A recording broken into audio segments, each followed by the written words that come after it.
Hello प्यारे बच्चों, चलिए देखते हैं class 11 chapter number 2 relation and function का इंट्रोडक्शन वीडियो। इस वीडियो के अंदर सबसे पहले हम रिलेशन के बारे में पढ़ेंगे और इसका जो सेकंड पार्ट होगा वीडियो का, उसके अंदर हम फंक्शन के सारे डिटेल टॉपिक देखेंगे। तो सबसे पहले हमें यहाँ पे पहला टॉपिक आता है कार्टेशियन प्रोडक्ट ऑफ सेट्स। क्या मीनिंग होता है कार्टेशियन प्रोडक्ट ऑफ सेट का? इसको करने से पहले हमें एक ऑर्डर्ड पेयर के बारे में इंफॉर्मेशन होनी जरूरी है। बस ध्यान से समझते जाना, पूरा का पूरा चैप्टर बिल्कुल इजी हो जाएगा अगर इंट्रोडक्शन अच्छे से समझ लिया तो। ऑर्डर्ड पेयर का मतलब क्या है? आपने कोऑर्डिनेट ज्योमेट्री पढ़ी है क्लास 10th के अंदर चैप्टर नंबर 7 में। वहां पे हम क्वाड्रेंट को लिखते थे या फिर कोई भी पॉइंट को नोट करते थे तो हम एक्स वाई की फॉर्म में नोट करते थे, वही हमारा ऑर्डर्ड पेयर होता है। अब देखो क्या है, the pair that is formed by two elements that are separated by comma and written inside the small brackets. क्या कहा है यहाँ पे? दो एलिमेंट्स के द्वारा फॉर्म किया जाता है ऑर्डर्ड पेयर और दोनों को हम कोमा द्वारा सेपरेट करके लिखते हैं और स्मॉल ब्रैकेट के अंदर उनको बंद कर दिया जाता है। अब यहां आ जाओ, एग्जांपल देख लो। ए कोमा बी हमने दो एलिमेंट ले लिए, कोमा द्वारा सेपरेटेड है, दोनों को स्मॉल ब्रैकेट के अंदर बंद कर दिया। तो इसके अंदर ए जो होगा वो हमारा फर्स्ट एलिमेंट होगा और बी जो होगा वो हमारा सेकेंड एलिमेंट होगा ऑर्डर्ड पेयर का। अब ध्यान से देखो, ये हमारा मान लो क्वाड्रेंट है, ये एक्स एक्सिस होती है बच्चों और ये हमारी वाई एक्सिस होती है। आपको एक पॉइंट दे दिया 2,4, आपने रिप्रेजेंट कर दिया 2,4 का मतलब ये एक्स एक्सिस को डिनोट कर रहा है, ये वाई को डिनोट कर रहा है। एक्स एक्सिस पे 2 पॉइंट चले, वाई पे हमें 4 पॉइंट चलना पड़ा, तो ये हमारा पॉइंट क्या आ गया 2,4, तो ये हमारा ऑर्डर्ड पेयर हो गया। अब ऐसे ही मान लो आपको मैं कह दूं कि 4,2 को रिप्रेजेंट करो, तो भाई इसका मीनिंग चेंज हो जाएगा। मतलब एक्स एक्सिस पे 4, वाई पे हमें 2 चलना पड़ेगा। तो एक्स पे 4 मतलब इस तरफ, वाई पे 2 इस तरफ, कुछ यहां पे हमारा पॉइंट आ जाएगा जो कि हमारा 4,2 होगा। इसको मैंने अलग अलग रिप्रेजेंट करके क्यों दिखाया है? क्योंकि जो ऑर्डर पेयर होता है ना, उसमें फर्स्ट एलिमेंट और सेकंड एलिमेंट एक ऑर्डर में ही होने चाहिए, तभी उनका एग्जैक्टली मीनिंग डिफाइंड होता है। अब यहां पे 4,2 जो है वो हमारा नॉट इक्वल टू होगा 2,4 के, क्योंकि यहां पे x की वैल्यू क्या है बच्चों? 4, y की वैल्यू 2, और इस वाले में x की वैल्यू 2 है और y की वैल्यू 4 है। समझ में आ गया ऑर्डर्ड पेयर का मीनिंग? तो हमें एक पर्टिकुलर ऑर्डर में ही चलना है, ऐसा नहीं है कि रैंडमली अपने मर्जी से हम आगे पीछे एलिमेंट लिख देंगे। अब यहां आ जाओ, देखो दो मैंने यहां पे ऑर्डर्ड पेयर लिए हैं, a, b equal to c, d। तो इससे आप क्या समझते हैं कि जो a की वैल्यू है वो किसके इक्वल है? c के इक्वल, और जो b की वैल्यू है वो किसके इक्वल है? d के इक्वल। ठीक है, ऐसा नहीं होगा कि a इक्वल टू डी होगा, मतलब नॉट इक्वल टू होगा। a हमेशा कभी भी हमारा यहां पे d के इक्वल नहीं लिया जाएगा, और b जो होगा वो भी हमारा नॉट इक्वल टू c होगा। समझ में आ गया ऑर्डर्ड पेयर? कोई दिक्कत नहीं होनी चाहिए। अब समझते हैं कार्टेशियन प्रोडक्ट, बिल्कुल इजीली समझ में आएगी, ध्यान से समझना बस। कार्टेशियन प्रोडक्ट ऑफ सेट्स के अंदर बच्चों हमारी दो टाइप की प्रोडक्ट है। एक तो कार्टेशियन प्रोडक्ट ऑफ 2 सेट्स है, दूसरी हमारी क्या है? Cartesian product of 3 sets. यही आपके सिलेबस में है। किस प्रकार से हम इनको सोल्व आउट करते हैं वो ध्यान से समझो। सबसे पहले इसकी डेफिनेशन समझेंगे क्या है। If A and B are two non empty sets, अगर मान लो आपके पास दो सेट है, एक ए सेट है एक बी सेट है, और दोनों नॉन एम्प्टी है, मतलब उनके अंदर कोई ना कोई एलिमेंट प्रेजेंट है, then the Cartesian product of set A and B is such that x belongs to a and y belongs to b defined as the set of ordered pair x, y। तो यहां पे क्या कहा है, अगर मान लो आपके पास दो सेट है a और b, x जो है a सेट का एलिमेंट है और y जो है b सेट का एलिमेंट है, तो इन दोनों एलिमेंट से जो ऑर्डर पेयर बनेगा ना हमारा, वही हमारा क्या कहलाएगा बच्चों? कार्टेशियन प्रोडक्ट ऑफ 2 सेट्स कहलाएगा। समझ में आ गई बात? इस डेफिनेशन को शॉर्ट फॉर्म में हम इस प्रकार से रिप्रेजेंट करते हैं, क्या है? ए और बी सेट की हम यहां पे कार्टेशियन प्रोडक्ट कर रहे हैं, तो वो क्या फॉर्म करेगी? x, y, ये बन के आएगा, जिसमें x जो है a सेट से बिलोंग करता होगा, y हमारा b सेट से बिलोंग करता होगा। अब यहां पे थोड़ा कंफ्यूजिंग लग रहा है, तो हम इसको एक एग्जांपल से समझ लेते हैं। मान लो बच्चों आपके पास a सेट है जिसके अंदर क्या है? एलिमेंट मान लिया 2 है। एक b सेट है, उसके अंदर हम एलिमेंट मान लिया क्या है? 3। अब आपको a और b की कार्टेशियन प्रोडक्ट करनी है, तो हमारा क्या बनेगा? इन दोनों एलिमेंट्स की यहां पे एक ऑर्डर्ड पेयर फॉर्म करना पड़ेगा हमें। तो a आगे है तो a के एलिमेंट को पहले लेंगे, तो क्या बनेगा यहां पे? 2, और फिर यहां पे b का एलिमेंट क्या है? 3, तो 2, 3 का एक ऑर्डर्ड पेयर बनके तैयार हो गया। यही हमारी क्या कहलाएगी? Cartesian product. समझ में आ गई बात। अब दूसरा एक और एग्जांपल ले लेते हैं, एग्जांपल से ही अच्छे से समझ में क्लियर होता चलेगा सारा पॉइंट। अब मान लो हमारे पास क्या है, यहां पे एक्स सेट मान लिया कोई, उसके अंदर एलिमेंट्स है बच्चों मान लो 1,2, क्लियर बात है। वाई सेट मान लिया जिसके अंदर एलिमेंट क्या है 3,4, ठीक है। अब हमें बोल दिया कि एक्स और वाई की कार्टेशियन प्रोडक्ट करो, तो भाई कैसे निकलेगी, ध्यान से देखो। सबसे पहले देखो इसके अंदर एलिमेंट क्या है 2, इसके अंदर कितने एलिमेंट्स हैं 2, तो टोटल कितने यहां पे ऑर्डर्ड पेयर बनेंगे, 2 × 2 कितने हो गए 4। एलिमेंट्स जितने भी है ना उनकी प्रोडक्ट कर लो, उतने ही हमारे यहां पे ऑर्डर्ड पेयर बन के तैयार होंगे। अब पहले एक्स का एलिमेंट लेना फिर वाई का, तो देखो कैसे होगा, 1 का किसके साथ 3 के साथ, 1 का 3 के साथ बन गया ऑर्डर्ड पेयर, 1 का 4 के साथ भी बन सकता है, फिर ऐसे ही 2 का 3 के साथ बन जाएगा, और फिर 2 का 4 के साथ बन जाएगा। तो ये हमारा क्या हो गया, ऑर्डर्ड पेयर बन के तैयार हो गया। समझ में आ गया, ये तो हो गई हमारी कार्टेशियन प्रोडक्ट ऑफ 2 सेट्स। आसानी से कर लोगे, बाकी क्वेश्चंस करेंगे आसानी से क्लियर हो जाएगी, चिंता मत करो। अब आगे आ जाओ नेक्स्ट वाले पॉइंट पे, कार्टेशियन प्रोडक्ट ऑफ 3 सेट्स। अगर मान लो आपको 3 सेट दे रखे हो तो घबराने की तो जरूरत है ही नहीं। देखो ध्यान से, if A B and C are 3 non empty sets, then the Cartesian product of set A, B and C such that X belongs to A, Y belongs to B, Z belongs to C। मान लो आपके पास 3 set है A, B, C। A set के अंदर element क्या है X, B set के अंदर क्या है एलिमेंट Y, और C सेट के अंदर एलिमेंट क्या है Z। तो इन तीनों का ऑर्डर्ड पेयर जो बनके तैयार होगा ना X, Y, Z, वही हमारा क्या कहलाएगा, A Cartesian product with B, Cartesian product with C। इसको हम यहां पे इस प्रकार से लिख सकते हैं। क्लियर बात हो गई। अब इसको एक एग्जांपल से समझ लेते हैं। मान लो भाई हमारे पास क्या है, एक एक्स, यहां पे मान लिया कोई भी एक सेट है जिसके अंदर एलिमेंट क्या है 1,2, वाई कोई सेट है जिसके अंदर एलिमेंट क्या है मान लिया हमारा 3 है, जेड हमारा सेट मान लिया कोई भी यहां पे है, उसके अंदर मान लिया क्या है एलिमेंट 4 है। अब हमें X Cartesian product with Y, Cartesian product with Z find out करना है।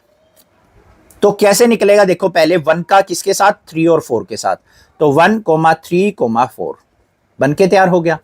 फिर दूसरा एलिमेंट क्या है 2, इसका 3, 4 के साथ। ये हमारे पास क्या आ गई यहां पे कार्टेशियन प्रोडक्ट ऑफ 3 सेट्स। इस एग्जांपल से और सारे डाउट क्लियर हो जाएंगे आपके कार्टेशियन प्रोडक्ट के। अब देखो बच्चों यहां पे क्या किया मैंने कि एक सेट लिया है A जिसके अंदर एलिमेंट है 1,2, बी सेट लिया जिसके अंदर एलिमेंट है 3, 4, 5। Find out A Cartesian product with B and B Cartesian product with A, are these products equal. तो यहां पे ये पूछा है कि हमें ए और बी की कार्टेशियन प्रोडक्ट निकालनी है, फिर बी और ए की निकालनी है, और हमें बताना है क्या इन दोनों की कार्टेशियन प्रोडक्ट इक्वल आती है या नहीं आती है। तो इससे सारे डाउट क्लियर होंगे। देखो ध्यान से, ए हमें सेट दे रखा है जिसके अंदर एलिमेंट क्या है 1,2, बी हमें सेट दे रखा है जिसके अंदर एलिमेंट क्या है 3, 4, 5। अब भाई सबसे पहले हमें क्या करना है, यहां पे ए की बी के साथ कार्टेशियन प्रोडक्ट। तो पहले क्या देखेंगे बच्चों, हम ये देखेंगे कि इनके कितने ऑर्डर्ड पेयर बनने वाले हैं। इसके अंदर एलिमेंट्स क्या है 2, इसके अंदर एलिमेंट क्या है 3, तो टोटल 2, 3 जा 6, ठीक है। तो 6 यहां पे ऑर्डर्ड पेयर बनेंगे। देखो क्या क्या बनेंगे, पहले 1 का 3 के साथ ये बन गया, फिर 1 का 4 के साथ, फिर 1 का 5 के साथ, ऐसे ही फिर देखेंगे 2 का 3 के साथ, और 2 का 4 के साथ, और फिर 2 का 5 के साथ। तो टोटल कितने ऑर्डर्ड पेयर बन के तैयार हो गए, 6 ऑर्डर्ड पेयर बन के तैयार हो गए हमारे। तो ये क्या निकल के आ गई हमारे पास, ए की कार्टेशियन प्रोडक्ट विद बी। अब सिमिलरली हम क्या करेंगे, यहां पे बी की ए के साथ निकालनी है, तो बी कार्टेशियन प्रोडक्ट विद ए देख लो क्या बनेगी। पहले 3 का किसके साथ 1 के साथ, अब आगे सेट बी है तो पहला एलिमेंट हमें बी का ही लेना पड़ेगा, 3, 1 बन गया, फिर 3, 2 बन गया। फिर आगे आ जाओ भाई, फिर हमारा 4 का 1 के साथ बनेगा, फिर 4 का 2 के साथ बनेगा, फिर 5 का 1 के साथ बनेगा, और 5 का 2 के साथ बनेगा। अब नंबर ऑफ एलिमेंट्स जो है ना यहां पे ऑर्डर्ड पेयर के, ऑर्डर्ड पेयर तो हमारे इक्वल आएंगे। क्या यहां पे A Cartesian product with B equal है बी ए के, नहीं है। तो हम यहां पे लिख देंगे कि A Cartesian product with B not equal to है B Cartesian product with A के। अब पता चल गया होगा कि हम अगर रिवर्स करके कार्टेशियन प्रोडक्ट करते हैं तो वो कभी भी इक्वल नहीं होती है। अब मेन टॉपिक आता है हमारा रिलेशन का। अब रिलेशन को अगर हम सोशल लाइफ से रिलेट करके देखें तो हम कैसे रिलेशन को डिफाइन करते हैं बच्चों। जैसे एक फादर का रिलेशन है सन के साथ, उसकी डॉटर के साथ, टीचर का रिलेशन है स्टूडेंट्स के साथ, मदर का रिलेशन है अपने बच्चों के साथ। तो इस प्रकार से हम रिलेशन को शो करते हैं। अब मैथमेटिक्स के अंदर क्या होगा, मान लो आपके पास दो सेट है, तो एक सेट के एलिमेंट्स का दूसरे सेट के एलिमेंट्स के साथ कोई ना कोई रिलेशन होगा किसी न किसी प्रॉपर्टी के थ्रू। उसके मुताबिक हमें यहां पे कुछ टर्म सीखनी है जो कि मोस्ट इंपॉर्टेंट है। जैसे डोमेन क्या होती है, कोडोमेन क्या होती है, रेंज क्या होती है और इमेज क्या होती है। ये चारों पॉइंट क्लियर हो गए ना, तो आपके सारे के सारे डाउट क्लियर हो जाएंगे और कोई भी दिक्कत आपको किसी भी प्रकार की किसी पॉइंट में नहीं आएगी। अब ध्यान से देखो, यहां पे एक एग्जांपल से समझते चलेंगे। हमने क्या किया, यहां पे consider two set. First set लिया जिसके अंदर एलिमेंट है 1 2 3, एक क्यू सेट लिया जिसके अंदर एलिमेंट्स है 1 2 3 4 8 9। The Cartesian product of P and Q has 3 × 6 = 18 ordered pair. अब भाई इसके अंदर 3 एलिमेंट्स है, इसके अंदर 6 एलिमेंट है, तो टोटल ऑर्डर पेयर कितने बनेंगे बच्चों, 6 3 = 18, जो कि इस प्रकार से बनेंगे। सारे के सारे लिखने तो पॉसिबल नहीं थे, बट मैंने डॉट करके यहां पे शो कर दिए। तो ये आ गई मेरे पास P × Q, तो ये तो ऑर्डर्ड पेयर बन गए। अब आपको एक प्रॉपर्टी से डिफाइन कर दिया एक रिलेशन R, क्या है, x, y such that y is the square of the number in x। y जो है हमारा Q से बिलोंग करता है, x जो है हमारा P सेट से बिलोंग करता है। तो देखो बच्चों, ये तो हो गया हमारा x और ये हो गया हमारा y। कहा क्या है रिलेशन के अंदर कि अगर मैं x वाले नंबर्स का स्क्वायर करता हूं तो मुझे y के अंदर रिजल्ट मिलते हैं। अब देखो 1 का स्क्वायर करूंगा तो 1 मिलेगा, 2 का स्क्वायर करूंगा तो 4 मिलेगा, 3 का स्क्वायर करूंगा तो 9 मिलेगा। तो मेरा रिलेशन कहां पे हुआ है, इस सेट का और इस सेट का। 1 का 1 के साथ रिलेशन है, 2 का 4 के साथ रिलेशन है, 3 का 9 के साथ रिलेशन है। ये बात समझ में आ गई। तो ये हो गई हमारा रिलेशन डिफाइंड। अब ध्यान से देखो, यहां पे एक मैंने इंपॉर्टेंट बात लिखी है, क्या है, if two elements are connected by an arrow then they are in relation. अगर एरो डायग्राम के अंदर बच्चों एक एलिमेंट दूसरे एलिमेंट के साथ एरो के द्वारा कनेक्टेड है तो हम कह सकते हैं कि उन दोनों एलिमेंट्स के बीच में कोई ना कोई रिलेशन एग्जिस्ट करता होगा। पहली बात समझ में आ गई। अब दूसरी बात आती है बच्चों इमेज की। इमेज क्या होती है, the second element is called the image of the first element. अब भाई यहां पे अगर मैं ऑर्डर्ड पेयर के अंदर बात करूं इमेज की, तो जो भी हमारे सेकंड एलिमेंट है ना, जैसे ये 1 की इमेज 1 बनी है, 1 की इमेज 2 है, 1 की 3 है, 1 की 4 है, 1 की 8 है, इस प्रकार से ऑर्डर्ड पेयर जो सेकंड एलिमेंट्स होंगे ना वो इमेज कहलाएंगे। बट अगर रिलेशन के अंदर इमेज की बात करें, जैसे ये रिलेशन था हमारा, इसके अंदर ऑर्डर्ड पेयर की बात करें तो क्या क्या ऑर्डर्ड पेयर बनेंगे बच्चों, यहां पे हमारे 1 1 का ऑर्डर्ड पेयर बनेगा, 2 का और 4 का बनेगा, और हमारा 3 का और 9 का बनेगा। तो इमेज कौन सी हो जाएंगी यहां पे, मेन तो रिलेशन में ही इमेज देखी जाती है, ऑर्डर्ड पेयर में नहीं। तो इमेज क्या क्या होंगी यहां पे, 1 की इमेज 1 4 और 9। पहला पॉइंट अच्छे से क्लियर हो गया होगा कि जो भी हमारी वैल्यू पुट करने के बाद रिजल्ट मिलता है, या जो सेकंड एलिमेंट होता है, या फिर लास्ट वाला जो हमारा ओव्यूल होता है एरो डायग्राम में, उसके अंदर जिस पे एरो गई हुई है वो हमारी क्या होती है, फर्स्ट एलिमेंट की इमेज कहलाती है। क्लियर चीज। अब आगे बात करेंगे डोमेन, रेंज और कोडोमेन की। वो भी इंपॉर्टेंट है, वो मोस्ट इंपॉर्टेंट है मान के चलो, और बहुत आसानी से समझ में आ जाएंगे, बस टेंशन मत लो। डोमेन, रेंज और कोडोमेन, इनको भी एग्जांपल से समझेंगे। वैसे डायरेक्ट डेफिनेशन पढ़ने से समझ में नहीं आते हैं, ये एग्जांपल से समझ में आते हैं। अब यहां ध्यान से देखो बच्चों, हमारे पास क्या है 1 2 3, और यहां पे क्या है 1 2 3 4 8 9। ठीक है, ये हमारा कौन सा सेट था बच्चों, पी सेट था, और ये हमारा क्या था, क्यू सेट। अब सबसे पहले चलते हैं अपने फर्स्ट पॉइंट डोमेन के ऊपर। क्या है, the set of all first element of the ordered pair in a relation are from a set P to Q is called the domain of the relation. अब भाई यहां पे ऑर्डर्ड पेयर कौन कौन से बने थे बच्चों हमारे, एक तो बना था 1 1, एक बना था 2 4, और तीसरा बना था हमारा 3 9। ये ऑर्डर्ड पेयर हमारे रिलेशन के अकॉर्डिंग बन के तैयार हुए थे। अब इनके अंदर जो भी फर्स्ट एलिमेंट होंगे ना, वो सारे हमारे क्या कहलाएंगे, डोमेन कहलाएंगे। या फिर कह सकते हैं जिस जिस पे से एरो गई हुई है वो सारे हमारे क्या कहलाएंगे, डोमेन। तो यहां पे डोमेन क्या हो जाएंगे भाई, 1 2 और 3, ये हमारी हो गई डोमेन। समझ में आ गई बात। क्लियर है? आसानी से पता लग जाएगा एरो डायग्राम से या फिर रिलेशन से कि डोमेन कौन सी है, एग्जाम में पूछी जाती है। अब बात आ गई भाई रेंज की। रेंज क्या होती है? The set of all second elements in a relation are from set P to Q is called the range of the relation. अब यहां पे क्या कहा है, जिस जिसके ऊपर एरो गई हुई है वो सारे के सारे क्या कहलाएंगे? हमारी रेंज कहलाएंगे। मतलब इमेज को ही हम रेंज कह देते हैं। तो 1 की इमेज 1 बनी है, 2 की 4 बनी है, 3 की 9 बनी है, तो यहां पे रेंज क्या हो जाएगी भाई? रेंज के एलिमेंट्स क्या क्या आ जाएंगे हमारे? 1 आ जाएगा, 4 आ जाएगा, 9 आ जाएगा। ठीक है, अब नेक्स्ट बात करते हैं कोडोमेन की। अब कोडोमेन क्या होती है? The whole set Q is called the codomain of the relation are.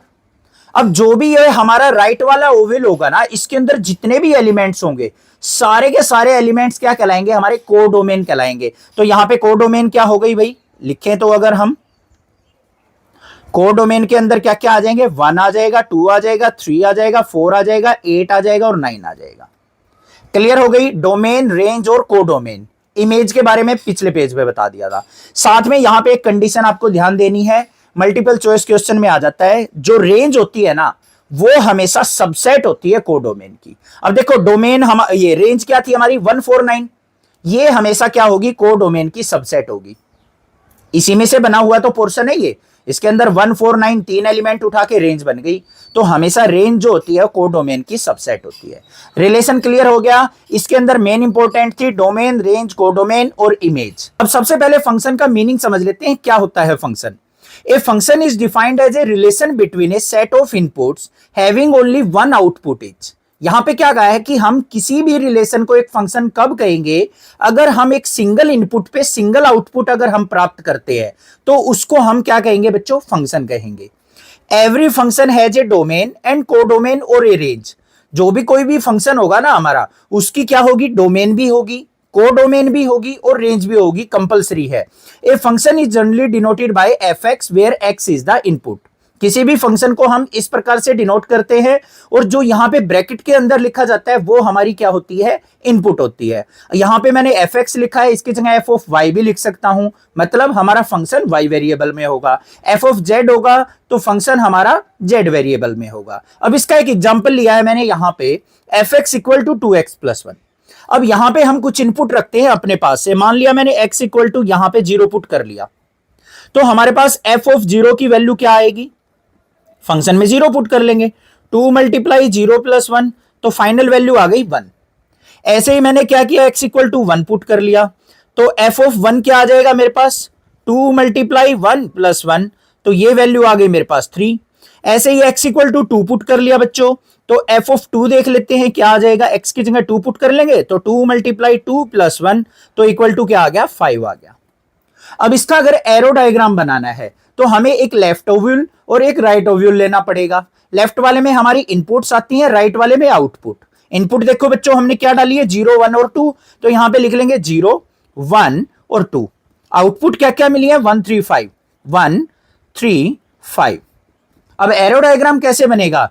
0 value put करने के बाद हमारे पास क्या आया है? 1 आउटपुट आई है। 1 वैल्यू पुट करने के बाद हमारे पास 3 आउटपुट आई है। 2 पुट करने के बाद 5 आउटपुट आई है। इसका मतलब एक इनपुट पे हमें एक ही आउटपुट मिली है, तो इसका मतलब ये जो वैल्यू थी हमारे पास, जो ये रिलेशन था, ये हमारा क्या एक फंक्शन की तरह वर्क करेगा। समझ में आ गई बात? सिंपल सी बात है, किसी रिलेशन को हम फंक्शन जब कहेंगे जब एवरी सिंगल इनपुट पे एक सिंगल आउटपुट हमें प्राप्त होती है, तो उस चीज को हम एक फंक्शन कहते हैं। अब यहां पे एक मैंने नोट लिख के कुछ इंपॉर्टेंट बात लिखी है, क्या है? माइंड में सेट कर लो। Every function is a relation but every relation is not a function. जो फंक्शन होते हैं वो सारे के सारे रिलेशन जरूर हो सकते हैं, बट सारे रिलेशन हमारे फंक्शन नहीं होते हैं। क्योंकि क्या होता है बच्चों, कुछ रिलेशंस ऐसे होते हैं जिसमें हमें मल्टीपल आउटपुट मिलती हैं, तो उसको हम फंक्शन नहीं कहते हैं। बात क्लियर हो गई फंक्शन से रिलेटेड? अब यहां पे सबसे पहले आता है बच्चों हमारे पास इक्वल फंक्शन किसको कहेंगे? मान लीजिए हमने दो फंक्शन मान लिए, the two function f and g are said to be equal if domain of f equal to domain of g। अगर मान लो हमारे पास कोई दो फंक्शन है, एक f फंक्शन एक g फंक्शन है, अगर हमारी f फंक्शन की डोमेन और g फंक्शन की डोमेन मतलब इनपुट्स अगर इक्वल होंगी तो हम उनको कह सकते हैं इक्वल फंक्शन है। दूसरी condition, domain of function equal to codomain of g। ये भी कंडीशन कंपलसरी है, ये भी होगी तभी हमारा इक्वल फंक्शन कहलाएगा। लास्ट में क्या है, F X equal to G X for all value of X in the domain. X की हम कोई भी वैल्यू पुट करें, जैसे हमने यहां पे 0 1 2 पुट किया है, फंक्शन एफ एक्स में पुट करें या जी एक्स में पुट करें, हमारा रिजल्ट सेम मिले, आउटपुट सेम मिले, तभी हम उस फंक्शन को इक्वल फंक्शन कहेंगे। यहां तक की बातें सारी क्लियर हो गई हैं, कोई दिक्कत नहीं है। अब मेन बात आती है हमारी टाइप्स ऑफ फंक्शंस की। अब नेक्स्ट है हमारे पास रियल फंक्शन कौन सा होता है, इसको ध्यान से समझना। A function F A goes to B whose range lies within the real numbers. क्या कहा है बच्चों, ऐसा फंक्शन जिसकी रेंज रियल नंबर्स के अंडर लाई करती है उनको हम रियल फंक्शंस कहते हैं। और वो कौन कौन से होंगे, नॉन रूट नंबर्स होंगे, नॉन कॉम्प्लेक्स नंबर होंगे। इस टाइप के नंबर्स को हम रियल फंक्शन कहेंगे या फिर रियल वैल्यूड फंक्शंस भी कहेंगे। ये चीज ध्यान देखना, कहीं पे आपको रियल वैल्यूड लिखा मिल जाएगा, कहीं पे रियल फंक्शन लिखा मिल जाएगा, दोनों का मीनिंग सेम है। फंक्शंस कौन से होंगे यहाँ पे, नॉन रूट वाले। दूसरा नॉन कॉम्प्लेक्स, नॉन कॉम्प्लेक्स कौन से होंगे, आर्टा वाले। आर्टा वाले नहीं होने चाहिए, जैसे हम चैप्टर नंबर 4 में पढ़ेंगे ना, कोई भी ये 2 + 3 आर्टा ऐसे है। आर्टा का मतलब होता है बच्चों इमेजिनरी पार्ट, ठीक है। ये चीज हम चैप्टर नंबर 4 में पढ़ेंगे कॉम्प्लेक्स नंबर में। बस ये चीज सीख लो, जहां पे आर्टा होगा या रूट वाला नंबर होगा वो हमारे रियल फंक्शंस के अंदर काउंट नहीं होंगे। एग्जांपल देख लो, x² हो गया, 3x + 2 हो गया, ये सारे किसके अंदर आएंगे, हमारे रियल फंक्शन के अंदर। अब इनकी टाइप देखो ध्यान से, यहीं से IIT JEE के क्वेश्चन बनते हैं।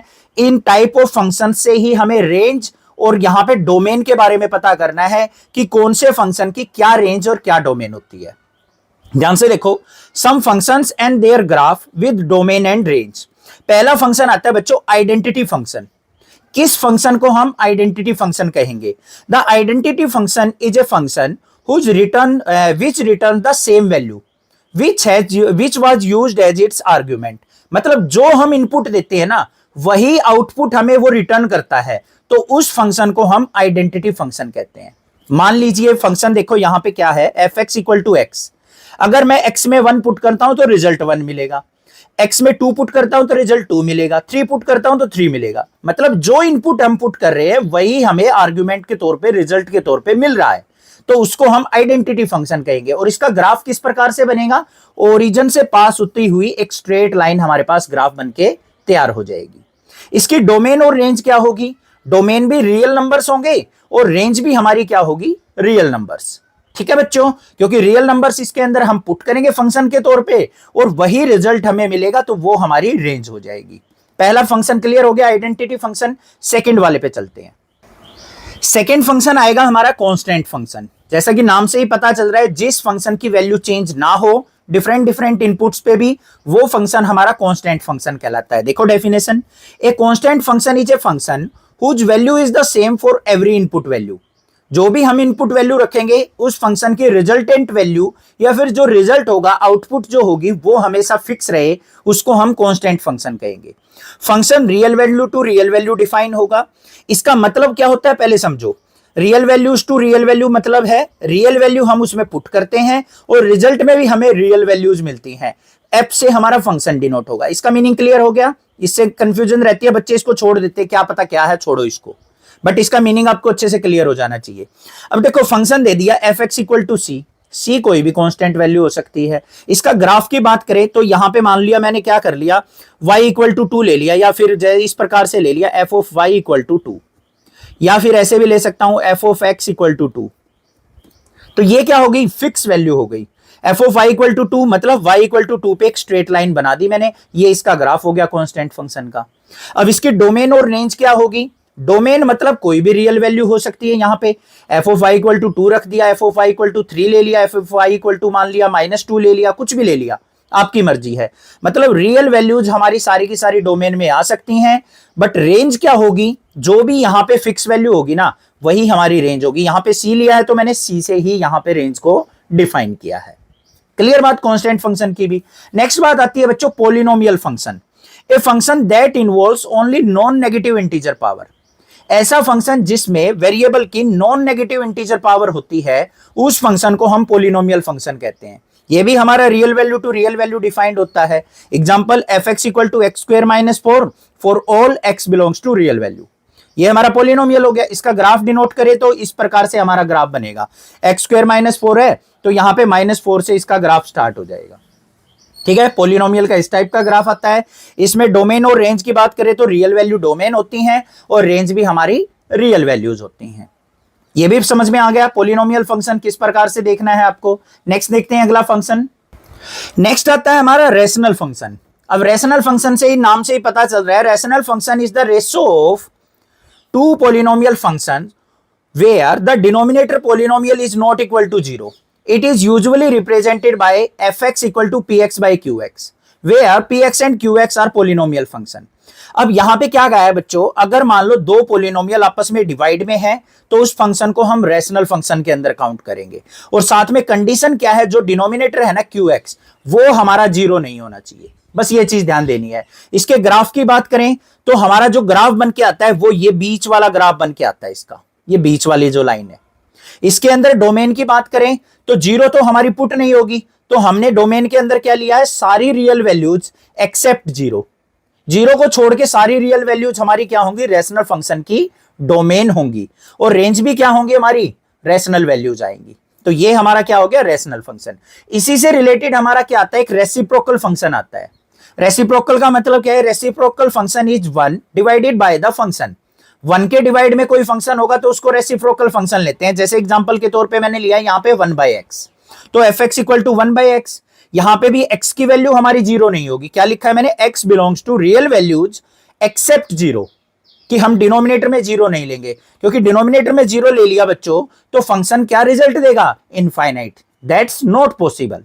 तो डोमेन क्या होगी इसकी, रियल वैल्यूज माइनस में 0, और रेंज भी क्या होगी, रियल वैल्यू माइनस में 0। क्लियर बात हो गई, समझ में आ गया, कोई दिक्कत नहीं है। इसका ग्राफ की बात करें तो कुछ इस टाइप का इसका ग्राफ निकल के आता है। ये हो गया हमारा रेसिप्रोकल फंक्शन। नेक्स्ट हम बात करेंगे मॉड्यूलस फंक्शन की। कौन सा होगा मॉड्यूलस फंक्शन, इंपॉर्टेंट है। The modulus of A given number describe the magnitude of the number. Magnitude of A number को हम क्या कहते हैं, मॉड्यूलस ऑफ फंक्शन कहते हैं। कुछ इस प्रकार से हमारा मॉड्यूलस फंक्शन लिखा जाता है, fx equal to mod x। इसमें हम नेगेटिव वैल्यू पुट करेंगे तब भी हमें पॉजिटिव रिजल्ट मिलेगा, पॉजिटिव वैल्यू पुट करेंगे तब भी हमें पॉजिटिव वैल्यू मिलेगी। कैसे, यहां पे ध्यान से देखो, डोमेन इक्वल टू क्या है, रियल वैल्यूज। अब रियल वैल्यूज में यहां पे नेगेटिव वैल्यू भी पुट हो सकती है और पॉजिटिव वैल्यू भी पुट हो सकती है। ठीक है, और रिजल्ट क्या मिलेगा हमेशा, रेंज में देखो 0 से स्टार्ट होके इनफाइनाइट तक। 0 पे हमारा क्लोज इंटरवल है, इनफाइनाइट पे ओपन इंटरवल है, मतलब हमेशा इससे पॉजिटिव रिजल्ट हमें मिलने वाला है। और इसका ग्राफ किस प्रकार से बनेगा, देखो यहां पे ये y इक्वल टू एक्स के लिए y equal to minus X. Negative value पे हमारा लेफ्ट साइड स्ट्रेट लाइन चला जाएगा और पॉजिटिव वैल्यू पे हमारा राइट साइड स्ट्रेट लाइन चले जाएगा। तो एवरी इनपुट पे एवरी आउटपुट हमें यहां पे शो हो रही है, और ये हमारी डोमेन और रेंज होगी किसकी, मॉड्यूलस फंक्शन की। नेक्स्ट फंक्शन आता है बच्चों हमारा सिग्नम फंक्शन। अब सिग्नम फंक्शन के अंदर ध्यान से देखो, यहां पे 3 ही टाइप की वैल्यू होती है हमारे पास। या तो आपके पास पॉजिटिव वैल्यू होगी +1 या -1 या 0। देखो कैसे, the signum function simply gives the sign for given value of x। For x value greater than 0 the value of the output is +1। 0 से बड़ी वैल्यू होगी तो उसकी आउटपुट हमेशा +1 लेनी है। अगर हमारी लेसर देन 0 होगी तो आउटपुट हमें -1 लेनी है, और एग्जैक्टली 0 होगी तो आउटपुट भी हमारी 0 होगी। ठीक है, इसकी रेंज जो होगी वो -1, 0, 1 होगी, और डोमेन कोई भी रियल वैल्यूज।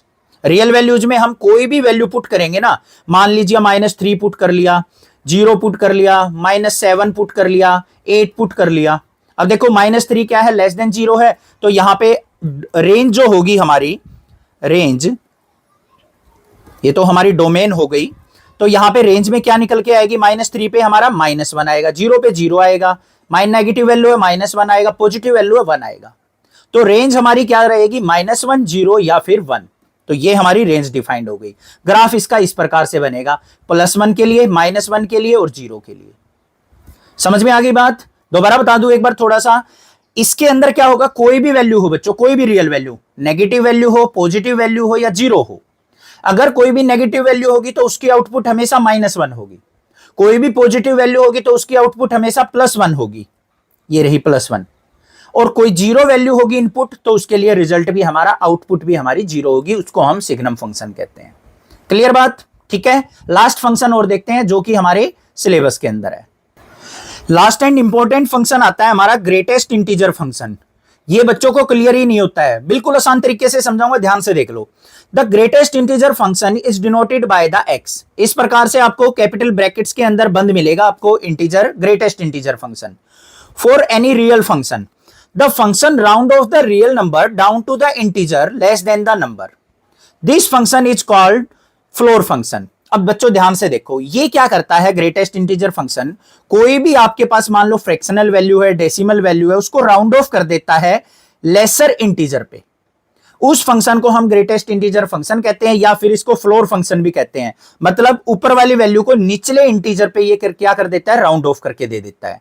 तो यहां पे फंक्शन किस प्रकार से लिखा जाएगा, F X equal to X के लिए, और ये किस पे डिफाइंड होता है बच्चों, real value to real value. और इसकी डोमेन और रेंज की बात करें तो डोमेन में रियल वैल्यू हम पुट करते हैं, रेंज में हमेशा इंटीजर वैल्यू ही हमें मिलेंगी, चाहे वो नेगेटिव मिले, जीरो मिले या पॉजिटिव मिले, हमेशा वैल्यू जो मिलेंगी वो क्या मिलेंगी रेंज में, -1, -2, -3, 0, 1, 2, 3, इस प्रकार की राउंड ऑफ करके ये वैल्यूज देता है हमें। इसकी ग्राफ की बात करें तो कुछ इस प्रकार का ग्राफ बन के दिखाई देता है हमें।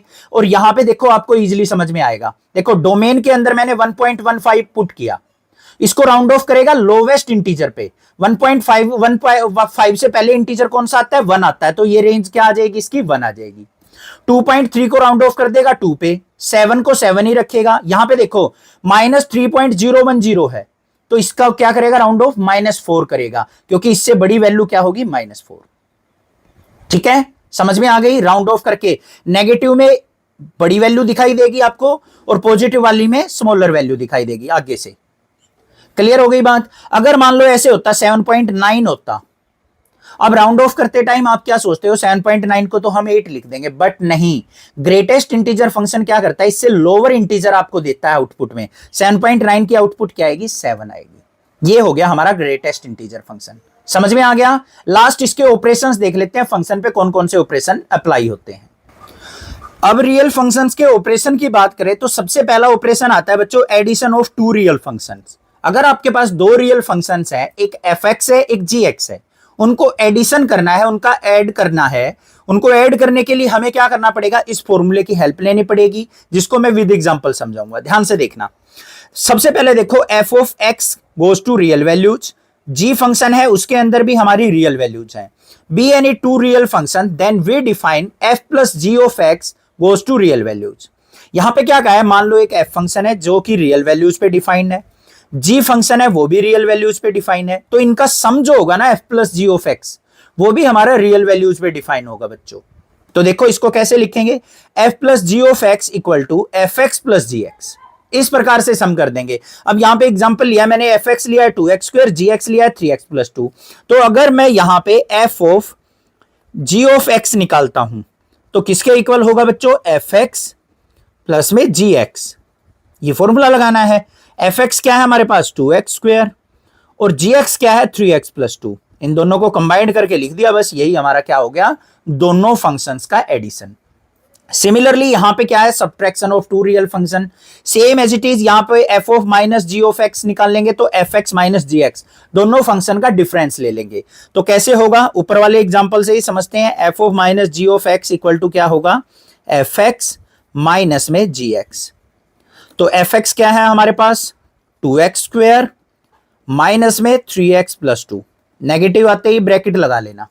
तो यहां पे इसको सिंप्लीफाई करें तो क्या आ गया, 2x² माइनस का 3x, माइनस अंदर गया तो माइनस का 2, ये हमारे पास क्या आ गया, F of minus G of X आ गया। क्लियर। अब इसकी मल्टीप्लीकेशन और डिवीजन को भी देख लेते हैं। अब बात आती है multiplication of two real functions. इसको कैसे करेंगे, देखो मान लो दो फंक्शन है, एक एफ एक्स है एक जी एक्स फंक्शन है, तो इनकी मल्टीप्लीकेशन एफ ऑफ जी भी हमारी रियल वैल्यू पे डिफाइंड होगी। और कैसे लिखेंगे, F of G into X, F X into G x.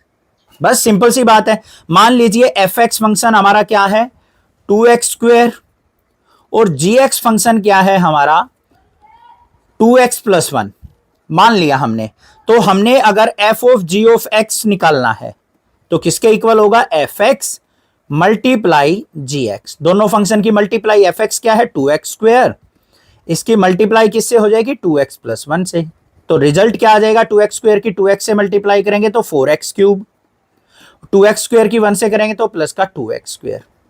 ये हमारी क्या आ गई, यहां पे क्यूब आ जाएगा क्योंकि पावर ऐड हो जाएगी ना। तो ये हमारे पास क्या आ गया भाई, multiplication of two real functions. अब ऐसे ही हमारा quotient of two real function होता है, मतलब division. Same as it is function F X भी रियल वैल्यू पे डिफाइंड होगा और जी एक्स भी रियल वैल्यू पे डिफाइंड होगा। इस डिफाइंड का मतलब क्या है, कंफ्यूज मत होना कि हम सारी रियल वैल्यूज पुट करें और रियल वैल्यू हमें रिजल्ट में मिले, ये चीज होती है इसका मतलब। अब यहां पे देखो f by g of x किस प्रकार से लिखा जाएगा, F x by g x. Condition क्या है कि डिनोमिनेटर हमारा नॉट इक्वल टू 0 होना चाहिए, 0 नहीं लेना है। तो मान लिया एफ एक्स, मान लिया यहां पे हम फंक्शन ले लेते हैं 2x स्क्वायर या फिर 2x की पावर 4 ले लिया। हमने जी एक्स फंक्शन ले लिया यहां पे 2x, तो यहां पे f by g of x किसके इक्वल हो जाएगा बच्चों, हमारा f x by g x. ऐसे डिवाइड कर लेंगे, एफ एक्स क्या है 2x की पावर 4, अब बाय में 2x, 2 से 2 कैंसिल, एक पावर यहां पे कैंसिल आउट हो जाएगी, तो रिजल्ट क्या आ जाएगा, x क्यूब आ जाएगा। तो मतलब जो रिजल्ट आएगा ना वो भी हमारा रियल वैल्यूज पे ही डिफाइंड होगा।